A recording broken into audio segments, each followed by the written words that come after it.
Sejam muito bem-vindos. Evangelho do Amor.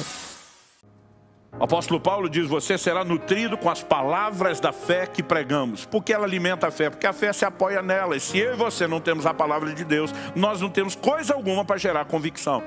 Mas além de nos encher das Escrituras, eu quero lembrar você de algo que já ensinamos antes. Precisamos cultivar uma vida de comunhão, de intimidade, de sensibilidade para o Espírito Santo. A Bíblia diz que enquanto Pedro orava em Jope, no telhado de uma casa onde lhe preparavam uma refeição, a Bíblia diz que o Espírito Santo fala com ele. Alguns homens estão aí na porta te procurando.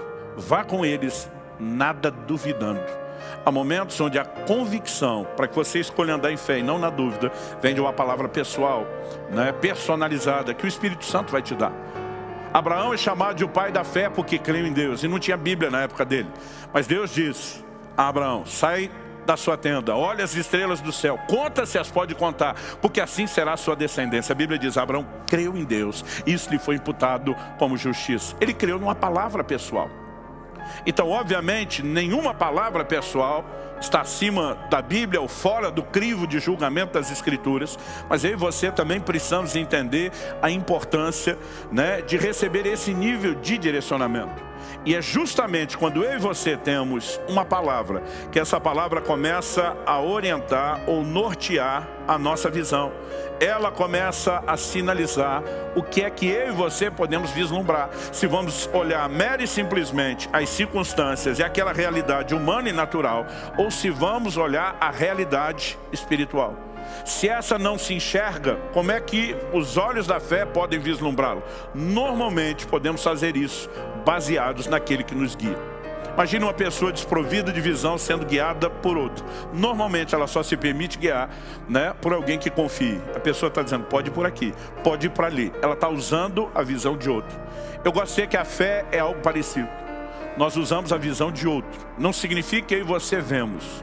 Nós vislumbramos na confiança daquele que vê e que nos sinaliza o que está vendo. E é digno de confiança. Quem está entendendo? Então, há momentos onde eu e você, diante de circunstâncias, vamos ter que fazer algumas escolhas. A Bíblia diz no livro de Romanos, no capítulo 4, que nós devemos andar nas pegadas da fé de Abraão. Versículo 12 diz isso, fala daqueles que andam nas pisadas ou pegadas da fé que teve Abraão, nosso pai. Quando chega no verso 17, a Bíblia diz que Abraão creu no Deus que vivifica os mortos e chama à existência as coisas que não existem. O verso 18 diz que Abraão, esperando contra a esperança, creu para vir a ser pai de multidões, segundo lhe fora dito, assim será a tua descendência. De novo, segundo lhe fora dito, porque a fé se apoia na palavra de Deus. Mas olha comigo os versículos 19 a 21 de Romanos 4. A Bíblia diz assim: sem enfraquecer na fé, embora levasse em conta o seu próprio corpo amortecido, sendo já de 100 anos, e a idade avançada de Sara, não duvidou por incredulidade da promessa de Deus, mas pela fé se fortaleceu, dando glória a Deus. Verso 21, estando plenamente convicto de que ele era poderoso para cumprir o que prometera. Algo que eu e você precisamos entender. A Bíblia diz que Abraão considerou o seu corpo adormecido. Ele diz: já estou envelhecido, não tenho condições humanas, fisiológicas, naturais de gerar um filho. Aliás, até antes de chegar a esse estado, sua mulher já estava na condição de esterilidade e nunca antes puderam gerar um filho. Mas nesse momento ele precisa fazer uma escolha. Ele considera a realidade do seu corpo e diz: isso é verdadeiro. Porém, muito mais verdadeiro é a palavra que Deus está me dando. E ela tem o poder de mudar as realidades naturais. Então a Bíblia diz que ele não se deixou levar pela incredulidade, ele não enfraqueceu na fé. A Bíblia diz, pelo contrário, ele se fortaleceu, dando glória a Deus.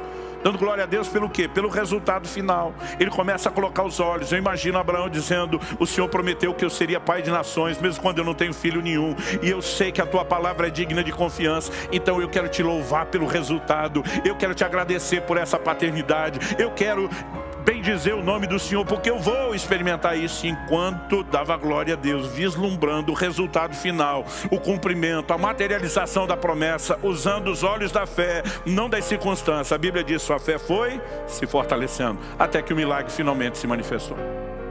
Quando eu olho para as Escrituras, sempre O quadro que se repete quando falamos a respeito tanto dos que conseguiram exercer fé, como dos que falharam agindo em incredulidade, o cenário é o mesmo. Diz respeito aonde você coloca os olhos.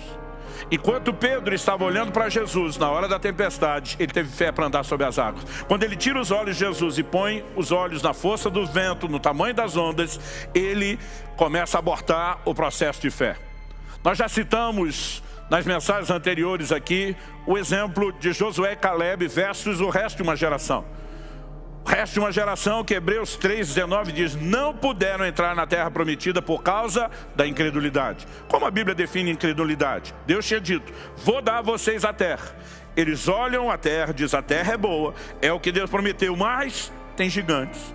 Esses gigantes habitam em cidades fortificadas. As cidades fortificadas estão, no alto dos montes. E eles começam a permitir que as circunstâncias, aquilo que eles estão vendo com os olhos naturais, ditem o resultado final, em vez de colocar os olhos no que Deus falou. Os únicos dois que entraram, e se o resto da geração não entrou por incredulidade, presume-se obviamente que os únicos dois que entraram, que são Josué e Caleb, entraram por fé, o oposto à incredulidade, eles tiveram uma atitude diferente. Nós já vimos que Números 14 diz que ele se posiciona e diz, e daí que a terra tem gigantes, e daí que os caras são grandes, e daí que eles estão em cidades fortificadas, e daí que as cidades estão no alto dos montes. Eles começam a dizer, ausentou-se deles a sua segurança, o Senhor está conosco, nós não vamos temê-los, nós vamos devorá-los como pão. O posicionamento deles é, nós temos uma palavra de Deus, quem está bem na fita é a gente, e não eles. Ou seja, eles estão enxergando através de uma outra lente. O que é que eles estão enxergando? Não mais as circunstâncias. A fé tem a capacidade de enxergar além das circunstâncias e ver a materialização da promessa. Então, olhos de fé, na verdade, nos permitem enxergar não mere simplesmente o que queremos, mas nos permite vislumbrar aquilo que Deus está sinalizando. Porque fé é convicção, e a convicção se apoia naquilo que Deus tem falado, naquilo que Deus tem declarado. Quem está entendendo, diga amém.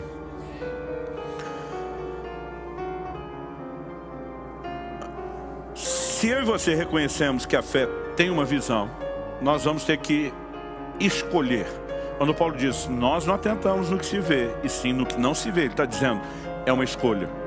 E é uma escolha que leva você a não desanimar. Você olha para Josué e Caleb, quando toda uma geração desanimou, esses dois não desanimaram. Porque o que desanima é a impossibilidade retratada nas circunstâncias. Mas quando ele diz, pelo contrário, o contrário está desanimado e animado, que é o que você encontra em Josué e Caleb, de onde vem esse ânimo? De onde vem essa disposição? Não é mero otimismo, mas é gente que sabe que Deus tem um compromisso com a sua palavra, que Ele sustenta aquilo que Ele falou. Se eu e você entendemos isso, eu acredito que fica mais fácil entender como a fé opera a partir de uma compreensão. Eu e você somos tanto seres naturais, como também somos seres espirituais. Jesus disse para Nicodemos, o que é nascido da carne é carne. O que é nascido do espírito é espírito. O novo nascimento é espiritual. Mas quando eu e você nascemos de novo, isso não significa que deixamos de viver num corpo. Então agora nós lidamos com duas dimensões que são completamente diferentes. Nós lidamos com a dimensão natural e nós lidamos com a dimensão espiritual. O livro de Hebreus afirma, se você puder me acompanhe, em Hebreus capítulo 11, versículo 3.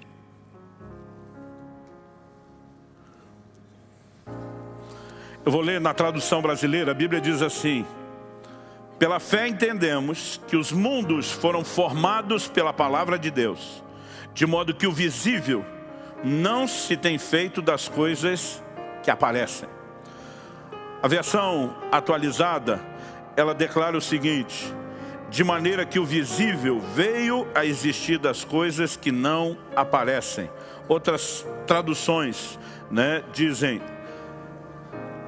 de modo que aquilo que se vê, como NVI, não foi feito do que é visível. Onde eu quero chegar? A Almeida atualizada, assim como a Nova Almeida, ela traduziu a expressão, entendemos que o universo foi formado pela palavra de Deus. A tradução brasileira que eu li antes diz que os mundos. Porque eu comecei por essa outra tradução que diz os mundos? Porque a palavra que foi traduzida como universo nessas versões não é cosmos, que normalmente no grego é a palavra usada para universo. É a palavra aion. E muitas vezes ela dá essa ideia de mundos, dimensões. Ele está dizendo de maneira que o que se vê, mundo natural, veio a existir a partir daquilo que não se vê, mundo espiritual. Então, eu e você precisamos entender que não apenas o que se vê, mas até aquilo que não se vê, tudo foi criado por Deus e por meio da sua palavra. Só que a Bíblia diz que o que se vê veio a existir a partir do que não se vê. Ou seja, o mundo invisível, aos olhos naturais, já existia antes do mundo visível ser criado. Portanto, eu e você precisamos entender que apesar dos nossos sentidos perceberem só esse mundo, isso não significa que o mundo invisível não seja real. Ele é tão real quanto, e se a gente tiver que criar alguma distinção que seja mais, porque o mundo visível veio existir a partir desse. Foi esse, o invisível, que deu origem ao mundo visível. Quando eu e você reconhecemos que há duas dimensões, e que eu e você somos seres que relacionamos com as duas, a próxima verdade a ser entendido é que cada dimensão, ela tem a sua própria realidade.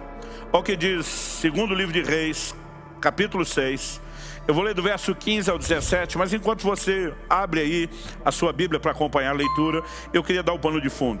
A Bíblia relata que o rei da Síria, que estava em guerra contra Israel, ele armou várias vezes emboscadas contra o rei de Israel e o seu exército.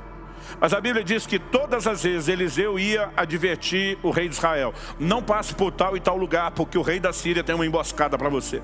O rei de Israel, além de evitar passar pelo lugar, mandava conferir e descobria que era verdade. Foram tantas emboscadas frustradas, a Bíblia diz que isso não aconteceu nenhuma nem duas, ou seja, várias vezes, que o rei da Síria reúne a sua cúpula militar para tentar descobrir quem é o delator, quem que estava vazando os planos. Os caras morrendo de medo da acusação de traição, falam para o rei da Síria: não, meu senhor, é que lá em Israel tem um profeta que ele sabe as palavras que você fala no seu quarto de dormir. Ele é o cara que está estragando tudo. Aí o rei da Síria diz: o problema é um homem. Quem é o homem? É um tal de Eliseu. Ele diz: desculpa, onde está? A informação chega para o rei da Síria, está numa cidadezinha chamada Dotã. A Bíblia diz que o rei da Síria mandou um exército inteiro, não para conquistar a cidade, mas para prender Eliseu, para eliminar a ameaça. É esse o contexto que vai ser descrito agora. Verso 15. Tendo se levantado muito cedo o moço do homem de Deus e saído, eis que tropas, cavalos e carros haviam cercado a cidade. Então o seu moço lhe disse: ai, meu senhor, o que faremos? Eu fico na minha cabeça imaginando o garoto, o discípulo do profeta, levantando cedo para pegar o pãozinho na padaria. E quando ele sai, está tudo diferente de como a cidade estava quando adormeceu. Agora a cidade está sitiada, um exército cercou a cidade. Eu não sei se a essa altura o moço já sabe que o alvo é Eliseu e quem está com ele, ou se ele imagina que o problema é de todos. Mas ele fica desesperado por aquilo que ele está vendo, por uma realidade que é natural. E ele vem falar com Eliseu de um jeito muito parecido que muita gente nos procura quando vem pedir oração. Ah, e agora? O que é que nós vamos fazer? Olha o que diz o verso 16. Eliseu falando, ele respondeu: não temas, porque mais são os que estão conosco do que os que estão com eles. Não temas, lembra do que nós já falamos antes, que quase sempre na hora da fé, a Bíblia primeiro vai falar de você gerenciar as coisas do lado de dentro, antes de vivenciar resultados do lado de fora. Mas ele faz uma afirmação que na perspectiva humana, natural, não bate. Porque Eliseu diz: em maior número são os que estão conosco do que os que estão com eles. Você imagina aquele garoto olhando para Eliseu, contando 1, 2, 2, 1, 1, 2, 2, 1, olhando e pensando: a matemática não fecha, não bate. Agora Eliseu vê que esse menino está preso no natural, e ninguém que anda em fé pode estar preso àquilo que é natural. A oração de Eliseu, verso 17, orou Eliseu e disse: Senhor, peço-te que lhe abras os olhos para que veja. A Bíblia diz: o Senhor abriu os olhos do moço, e ele viu que o monte estava cheio de cavalos e carros de fogo em redor de Eliseu. Meu amigo, ele vê o exército angelical, e agora ele entende a declaração de Eliseu: nós estamos em maior número, não por algo que se constate pela visão humana natural, mas pela percepção da realidade do mundo espiritual.